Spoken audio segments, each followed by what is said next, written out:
fevereiro de 2026, no exato momento em que a gente grava esse vídeo, o Wrexham ocupa a 6ª colocação na Championship, a 2ª divisão do futebol inglês, 6º lugar. E respira fundo comigo aqui, porque existe sim uma possibilidade real, concreta, de que esse clube alcance algo simplesmente inacreditável: 4 acessos consecutivos, 4 seguidos. E isso não é exagero de internet, não é delírio de torcedor empolgado, é um cenário que hoje está absolutamente em aberto. É claro que a Championship é uma selva, uma das ligas mais imprevisíveis do mundo. A tabela gira toda semana, posições mudam de uma rodada para outra e qualquer sequência ruim pode jogar tudo por água abaixo. Eles podem sim acabar fora da zona de playoffs antes do fim da temporada, mas também podem permanecer ali. Enquanto essa possibilidade existir, a gente não tem o direito de fingir que isso não está acontecendo. O Wrexham é um daqueles clubes que provocam reações extremas. Pouquíssimos times da Inglaterra dividem tanto as opiniões. Pergunta para 10 pessoas. Você provavelmente vai ouvir 5 respostas empolgadas e 5 reações irritadas. Existe barulho,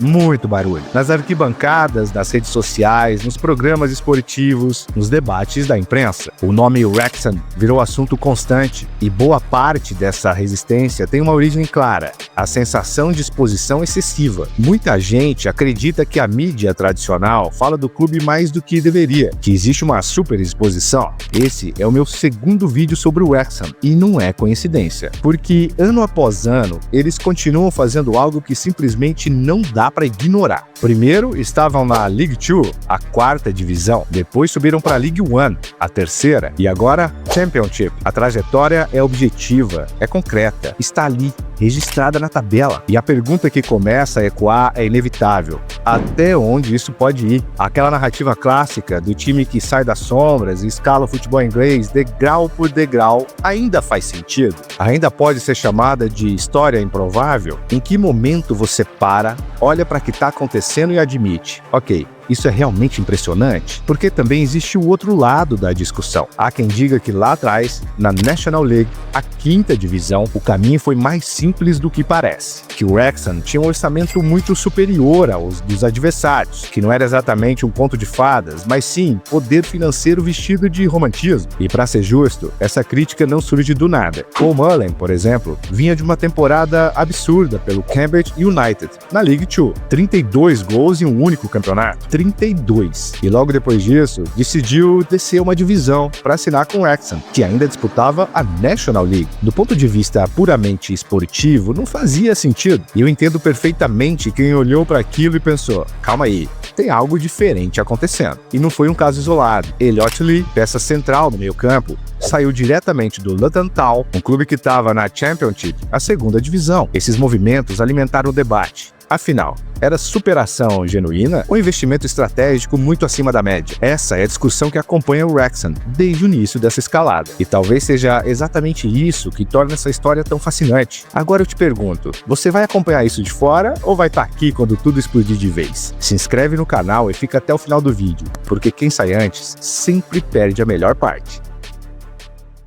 Ollie Palmer chegou vindo do AFC Wimbledon. Ben Tozer foi contratado junto ao Cheltenham Town. Callum McFadden saiu do Crewe Alexandra. E claro, Ben Foster, um goleiro que poderia muito bem ter permanecido em um nível mais alto, mas decidiu descer alguns degraus para fazer parte daquele projeto. Então, você adiciona mais um elemento à equação: Ryan Reynolds, Rob McElhenney, 2 atores mundialmente conhecidos, ícones da cultura pop dos Estados Unidos e no Canadá, de repente envolvidos em um clube galês tradicional, mas pequeno dentro do cenário global. Convenhamos, soava estranho. Para muita gente parecia artificial, forçado, um roteiro de Hollywood tentando invadir o futebol inglês. Mas eu vou deixar claro aqui, sem rodeios. Isso é uma história extraordinária. Ponto final. Talvez lá atrás, na National League, o investimento tenha sido realmente desproporcional quando comparado aos rivais diretos. Sim, é um argumento válido. Só que o que está acontecendo agora é outra conversa. A caminhada desde a League 2, a consolidação na League 1, que por si só já é uma divisão extremamente competitiva e jamais deveria ser tratado como algo pequeno. E agora, a presença na Championship, isso ultrapassa a simples ideia de gastaram mais que os outros. É construção, é planejamento,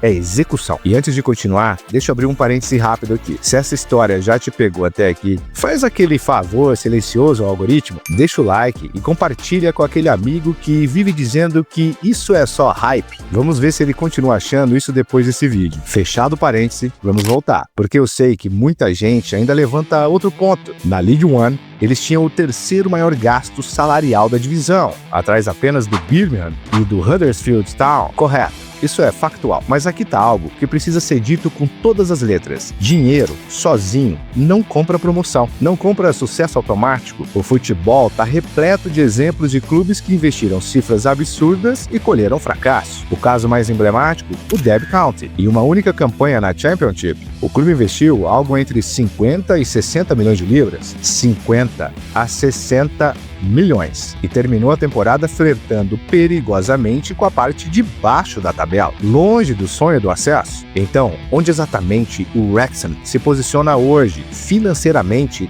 dentro da Championship?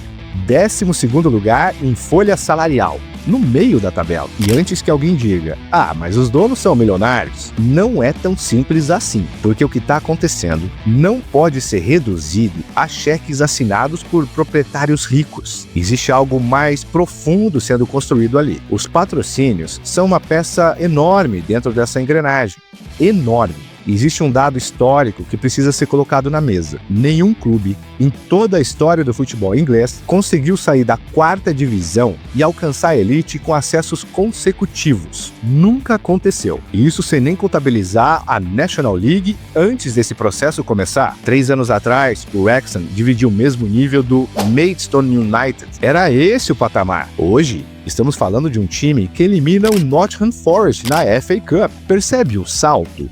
Não é só uma subida de divisão, é uma mudança de escala. E para sustentar isso, o investimento acompanhou. Foram 33 milhões de libras gastos apenas em uma janela de verão, preparando o elenco para encarar a Championship, um elenco praticamente reconstruído do zero. Esse volume colocou o Wrexham entre os 3 clubes que mais investiram em transferências naquela janela específica. Eles deixaram de ser coadjuvantes no mercado, passaram a atuar como protagonistas. Existe um fator que muda completamente o jogo: a força comercial. O sucesso da série documental transformou o clube. O que antes era um time de bairro com alcance regional virou uma máquina de negócios. Hoje, o Wrexham consegue competir em visibilidade e até em geração de receita com clubes da própria Premier League. Isso inclui turnês de pré-temporada na Austrália, na Nova Zelândia, nos Estados Unidos. Cenários que, honestamente, a maioria dos clubes da Championship ou da League One sequer conseguiria imaginar, porque existe um público fora do Reino Unido que se importa. Nos Estados Unidos, no Canadá, as pessoas acompanham, consomem,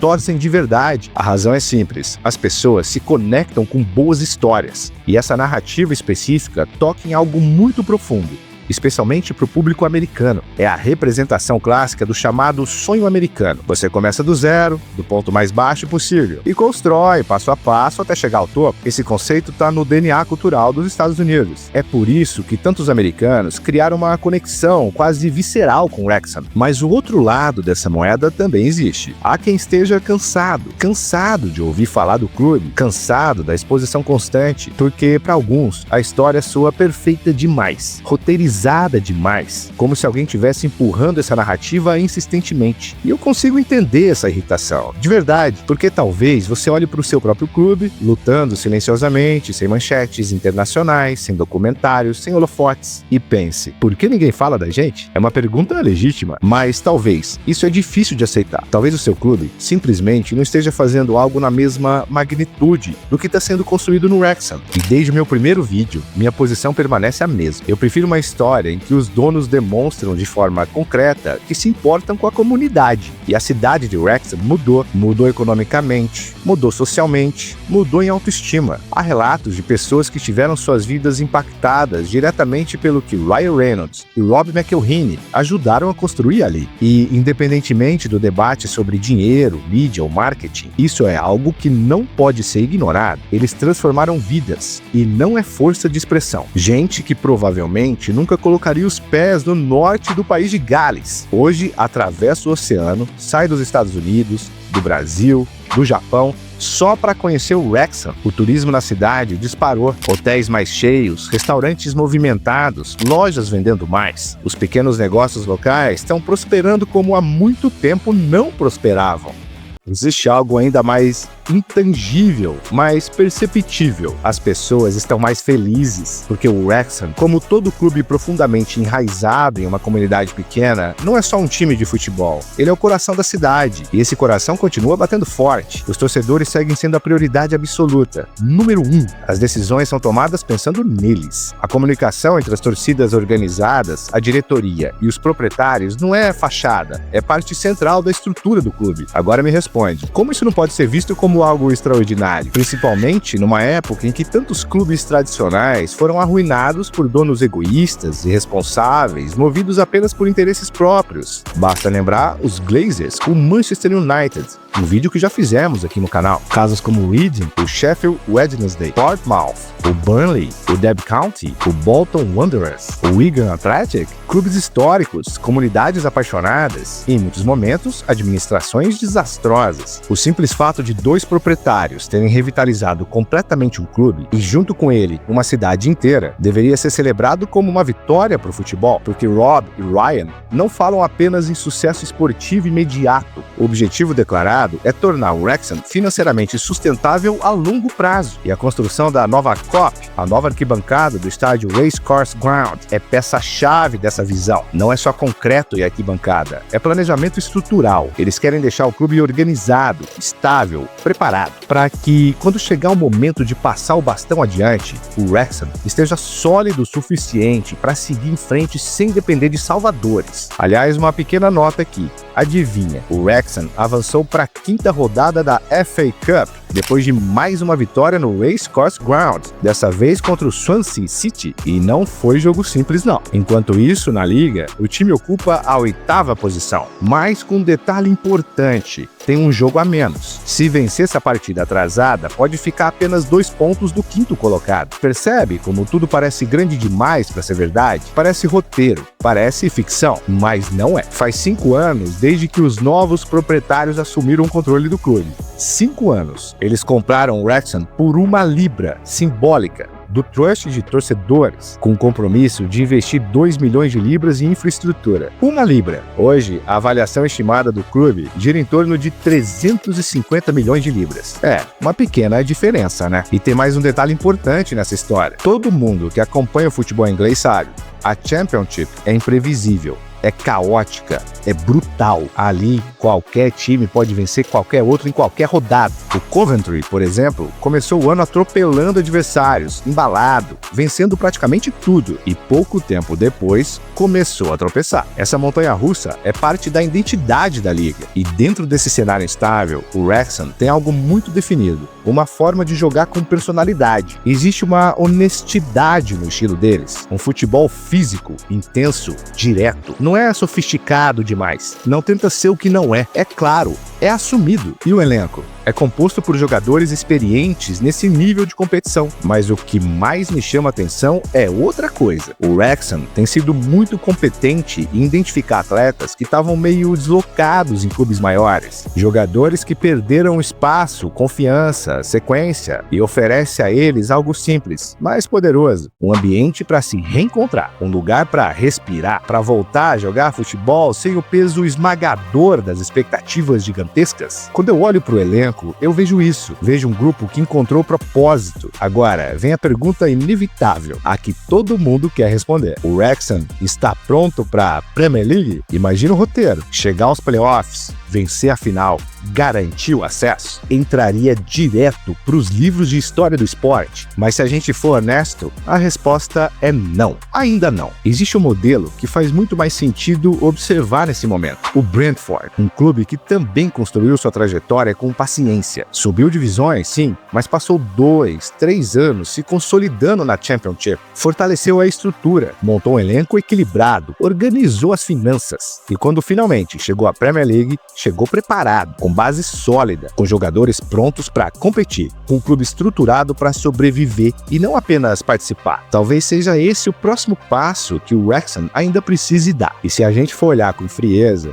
existe hoje um único ponto realmente sensível no projeto do Wrexham. Comercialmente, o clube está muito bem estruturado, em termos de receita, patrocínio, alcance global. Eles estão preparados para uma transição de nível, mas tem um detalhe que ainda precisa evoluir: o estádio. A capacidade atual do Racecourse Ground está muito abaixo do padrão exigido por um clube de Premier League. E isso não é opinião, é realidade estrutural. A comparação mais próxima que podemos fazer é com Bournemouth, que durante anos teve um dos menores estádios da elite inglesa. Ainda assim, mesmo naquele cenário, já operava numa faixa mais próxima dos 11 mil, 12 mil lugares. Se o Wrexham conseguir atingir algo nesse patamar, aí sim a conversa começa a mudar. Mas hoje ainda é pequeno demais para o que a Premier League representa. Então surge outra pergunta inevitável. Ryan Reynolds e Rob McElhenney um dia simplesmente vão embora? Vai chegar um momento em que eles vão olhar para tudo e dizer: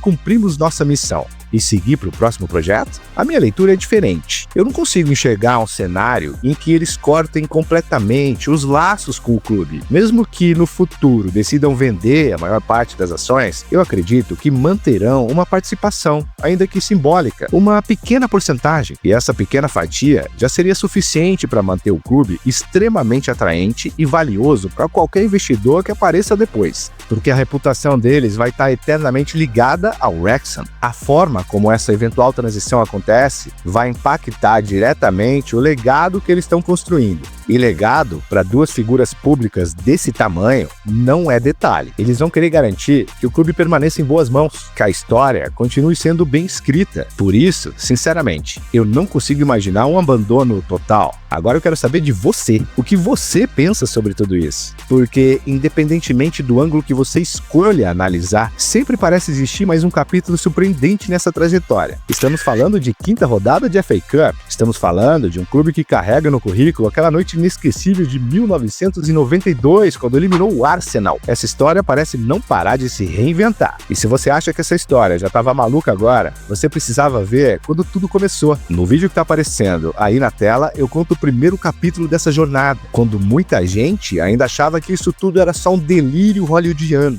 Vai lá assistir, porque acompanhar o Wrexham é quase tão caótico quanto a própria Championship. E sendo totalmente honesto, eu já tenho experiência suficiente para saber como esse roteiro termina. Final de Champions League em 2030. A gente se encontra lá. Até o próximo episódio do Canto do Crack.